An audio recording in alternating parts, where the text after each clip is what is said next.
Hello dear students, ये bio का हमारा अगला वीडियो है। बायो का ऑब्जेक्टिव क्वेश्चन आपका एक भी क्वेश्चन छूटने वाला नहीं है। और ये हमारे टोटल वीडियो पढ़ कर जाइए, आपका एक भी साइंस का ऑब्जेक्टिव क्वेश्चन नहीं छूटेगा, ये हम गारंटी देते हैं।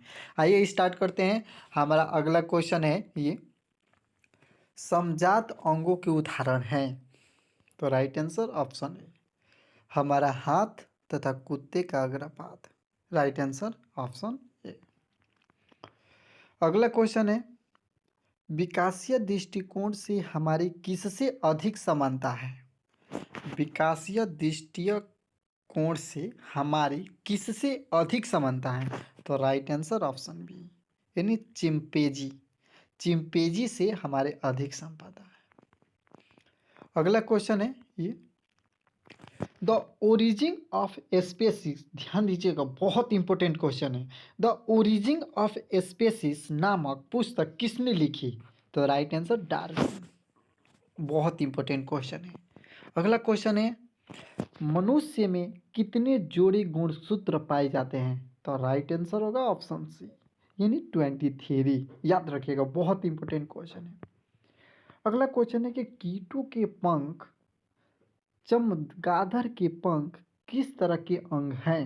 तो राइट आंसर ऑप्शन सी, समवृत्तीय अंग है। याद रखिएगा दोस्तों, ये बहुत ही इंपॉर्टेंट क्वेश्चन है बायो का, कि कीटों के पंख, चमगादड़ के पंख किस तरह के अंग हैं। तो समवृत्तीय अंग। तो समवृत्तीय अंग हैं। अगला क्वेश्चन है, वर्तमान प्राणियों में कुछ संरचनाएं ऐसी पाई जाती है जिनका शरीर में अब कोई उपयोग नहीं रह गया है। ऐसी संरचनाओं को कहते हैं। तो राइट आंसर ऑप्शन बी, अवशेषी अंग कहते हैं। ये बहुत इंपॉर्टेंट क्वेश्चन रहा। अगला क्वेश्चन है कि जिन शब्द की प्रस्तावना किसने की थी। अब की बार मैं गारंटी देता हूँ कि हमारे वीडियो से अगर नहीं आया तो मैं चैनल को बंद कर दूंगा। हमारे वीडियो से एक भी अलग से क्वेश्चन आ गया तो मैं चैनल को बंद कर दूंगा। तो मैं गारंटी देता हूँ, और भरोसा रखिए, मेरे टोटल वीडियो को आप बिंदास होकर पढ़िए, आपका एक भी ऑब्जेक्टिव क्वेश्चन छूटने वाला नहीं है।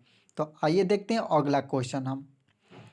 अगला क्वेश्चन है, कौन सा वैज्ञानिक मंडल के नियमों की पुनः खोज से संबंधित है। तो राइट आंसर होगा ऑप्शन ए। सॉरी, अगले क्वेश्चन को देखते हैं। कौन सा वैज्ञानिक मंडल के नियमों की पुनः खोज से संबंधित है। तो ऑप्शन है शर्मक। ओके। गुणसूत्र बने होते हैं किससे। तो ऑप्शन सी, यानी डीएनए तथा प्रोटीन्स और आरएनए।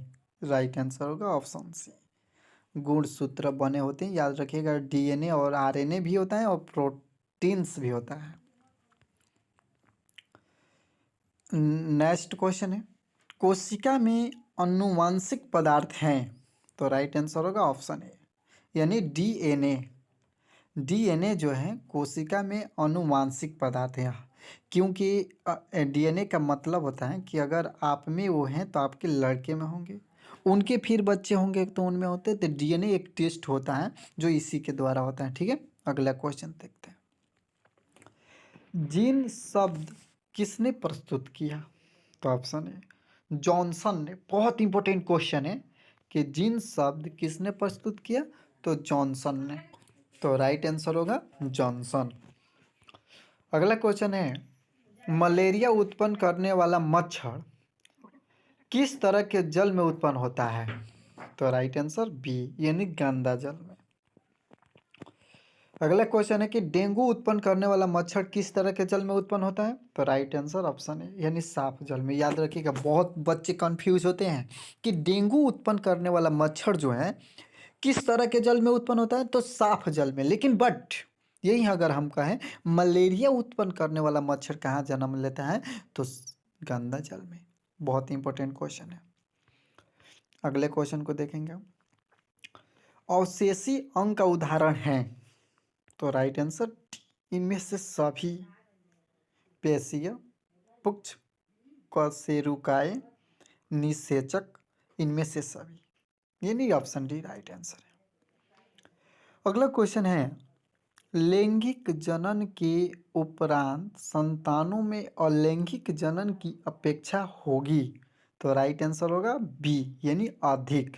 ऑप्शन बी जो होगा राइट आंसर होगा। मेंडल ने अपने प्रयोगों के लिए किस पौधे को चुना? बहुत इंपॉर्टेंट क्वेश्चन है ये, की बार आएगा ही तो आएगा कि मेंडल ने अपने प्रयोगों के लिए किस पौधे को चुना। तो ऑप्शन ए होगा मटर के पौधे को, यानी मेंडल जो थे मटर के पौधों को चुना। अगला क्वेश्चन है, फ्रेडरिक मिशन ने न्यूक्लिक नाम किसे दिया? तो राइट आंसर होगा ऑप्शन ए, नाभिक अम्ल। यानी फ्रेडरिक मिशर ने न्यूक्लिक नाम किसे दिया? तो नाभिक अम्ल को। किसने प्रमाण दिया कि जीन गुणसूत्र का भाग है? क्वेश्चन बहुत ज़्यादा इंपॉर्टेंट होने वाला है कि किसने प्रमाण दिया कि जीन गुणसूत्र का भाग है? तो राइट आंसर होगा सी, यानी 1902 में टी बोरेली एवं W.S. सटन ने ये प्रमाण दिया कि जीन गुणसूत्र का भाग है। बहुत इंपॉर्टेंट क्वेश्चन है। अगला क्वेश्चन है, प्रत्येक गुणसूत्र को 2 कुंडलित धागों का बना होता है जिसे कहते हैं, क्या कहते हैं? तो अर्ध गुणसूत्र कहते हैं। तो मेरा राइट आंसर होगा ऑप्शन ए, यानी अर्ध गुणसूत्र कहते हैं। प्रत्येक गुणसूत्र को 2 कुंडलित धागों का बना होता है जिसे क्या कहते हैं? अर्ध गुणसूत्र कहते हैं। Right answer A. अगला क्वेश्चन है, वे अंग जिनकी उत्पत्ति तथा मूल रचना में तो समानता होती है, कार्य के अनुसार उनकी बाह्य रचना में परिवर्तन हो जाता है, वो कहा जाता है, उसे कहते हैं, क्या कहते हैं? तो ऑप्शन है समजात अंग। तो पूछा जाए कि समजात अंग क्या है, ये आ सकता है सब्जेक्टिव में भी, ठीक है, तो इस पर ध्यान देने की। अगले क्वेश्चन को देखते हैं। अगला क्वेश्चन है, शरीर में भोजन का पचना किस प्रकार की अभिक्रिया है? ये भी बहुत आ सकता है, क्वेश्चन आने की बहुत संभावना है। ऑप्शन ए उपचयन, यानी उपचयन जो है हमारे शरीर में जो भोजन पचता है इसी अभिक्रिया के द्वारा। अगला क्वेश्चन कि मेंडल ने अपने प्रयोगों के लिए कितने विकल्पी लक्षणों का अध्ययन किया? तो राइट आंसर बी, यानी 5। अगर पूछा जाए आपसे कि एकल संकर क्रॉस के फलस्वरूप लंबे एवं नाटे पौधों का अनुपात था, देखिए याद अगर नहीं कीजिएगा तो इसके सिवा कोई सॉल्यूशन नहीं है। तो ये बहुत इंपॉर्टेंट क्वेश्चन है कि एकल संकर क्रॉस के फलस्वरूप लंबे एवं नाटे पौधों का अनुपात था। तो राइट आंसर होगा बी, यानी 3:1। अगले क्वेश्चन देखेंगे हम, द्विसंकर क्रॉस के फलस्वरूप उत्पन्न पौधों का फिनोटोपिक अनुपात था। तो राइट आंसर होगा ऑप्शन बी, यानी 9:3 और 3:1। राइट आंसर होगा ऑप्शन बी। स्त्रियों में लिंग गुणसूत्र होते हैं, ये भी बहुत इंपॉर्टेंट क्वेश्चन है कि स्त्रियों में लिंग गुणसूत्र होते हैं। तो राइट आंसर ऑप्शन है XX, और पुरुषों में XY। अगले ओके, अगले क्वेश्चन देखेंगे, पुरुषों में लिंग गुणसूत्र होते हैं। तो राइट आंसर क्या होगा? तो XY, ऑप्शन बी। अगला क्वेश्चन है कि प्राकृतिक वर्ण द्वारा जीव विकास के सिद्धांतों की परिकल्पना किनके द्वारा की गई थी? प्राकृतिक वर्ण द्वारा जीव विकास के सिद्धांतों की परिकल्पना किनके द्वारा की गई थी? तो राइट आंसर होगा ऑप्शन ए, यानी डार्विन। अगला क्वेश्चन देखेंगे, मनुष्य के वैज्ञानिक नाम क्या है? राइट आंसर ऑप्शन सी, यानी होमो सेपियंस। बहुत इंपॉर्टेंट क्वेश्चन है, ये एक बार पूछ भी चुका है, तो मैं कहूँगा कि ये याद जरूर रखें आप। अगले क्वेश्चन देखेंगे। अगला क्वेश्चन कि मानव का उद्भव कहाँ हुआ था? मानव का उद्भव कहाँ हुआ था? तो राइट आंसर होगा ऑप्शन बी, यानी अफ्रीका में। मानव का उद्भव कहाँ हुआ था? तो अफ्रीका में। अगला क्वेश्चन है कि चमगादड़ एवं पक्षी के पंख किस प्रकार के अंग के उदाहरण है? तो ये आंसर समरूप। चमगादड़ के एवं पक्षी के जो पंख होता है वो एक दूसरे के समरूप होता है। प्राकृतिक वर्ण द्वारा जीव विकास इस सिद्धांत के जनक कौन थे? प्राकृतिक वर्ण द्वारा जीव विकास इस सिद्धांत के जनक कौन थे? तो राइट आंसर होगा ऑप्शन बी, यानी Charles Robert Darwin. Okay, option B right answer है। वंशगत नियमों का प्रतिपादन किसने किया? ये बहुत भी इम्पोर्टेंट हो सकता है क्वेश्चन कि वंशागत नियमों का प्रतिपादन किसने किया? तो option D Gregor John Mendel. याद रखिएगा, बहुत इंपॉर्टेंट क्वेश्चन है। ग्रेगर जॉन मेल्डन ने किया था। कान की निचले हिस्से को कहते हैं, क्या कहते हैं? तो राइट आंसर ए, यानी कर्णपाली। इसे क्या कहते हैं? कर्णपाली, यानी कान के जो निचले हिस्से हैं उसे कर्णपाली कहते हैं। जीव विकास को सर्वप्रथम किसने समझाया? ये भी इम्पोर्टेंट क्वेश्चन हो सकता है बहुत, कि जीव विकास को सर्वप्रथम किसने समझाया? तो राइट आंसर होगा ऑप्शन ए, यानी लामार्क। लामार्क ने समझाया। ऑप्शन ए राइट आंसर है। विभिन्नताएं कितने प्रकार की होती हैं? तो राइट आंसर होगा ऑप्शन बी, 2 प्रकार की होती है। ठीक है। किसी जीव की जीन संरचना उस जीव का कहलाता है, क्या कहलाता है? तो ऑप्शन सी, यानी ए और बी दोनों होगा, क्योंकि जीन प्रारूप भी कह सकते हैं और जीनो टाइप भी कह सकते हैं। ठीक है। अगले क्वेश्चन को देखेंगे।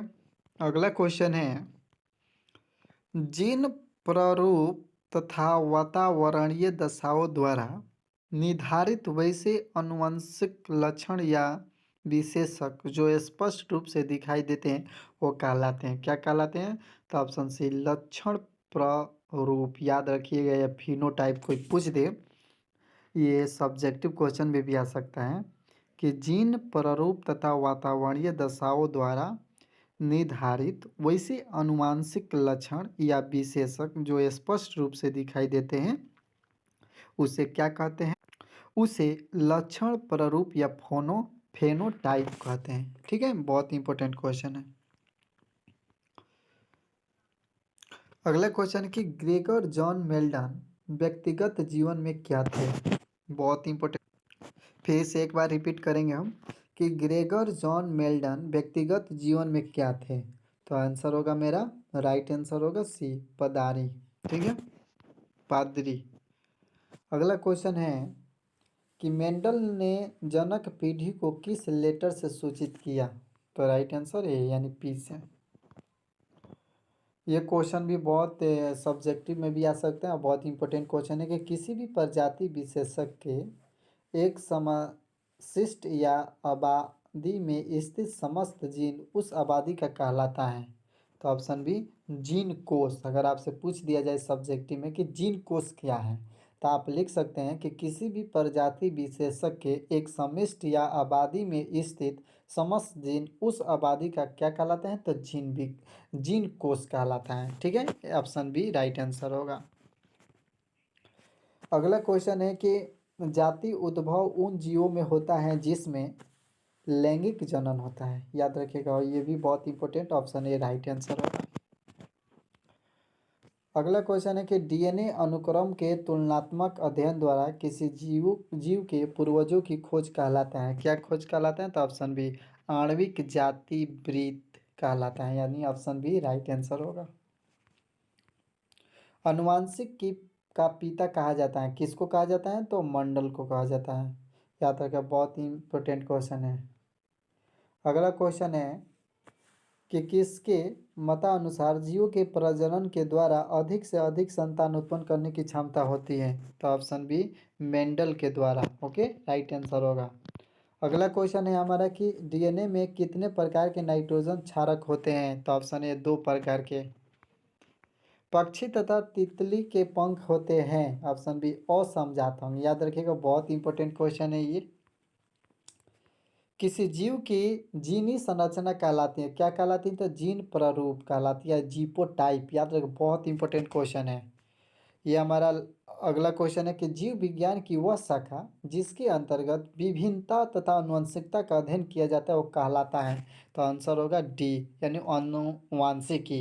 यानी अगर आपसे ये सब्जेक्टिव में पूछा जाए कि आनुवांशिकी क्या है, तो आप डिफिनीशन दे सकते हैं, परिभाषा उसका दे सके कि जीव विज्ञान की वह शाखा जिसके अंतर्गत विभिन्नता तथा आनुवंशिकता का अध्ययन किया जाता है उसे आनुवांशिकी कहते हैं। ये राइट आंसर होगा ऑप्शन डी। ओके।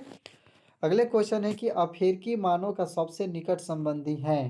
तो आंसर होगा ए, यानी चिंपैंजी। यानी अफ्रीकी मानव का सबसे निकट संबंधी कौन से? चिंपैंजी। ये राइट आंसर होगा।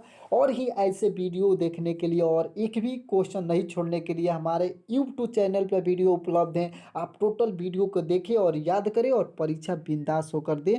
Okay, thank you.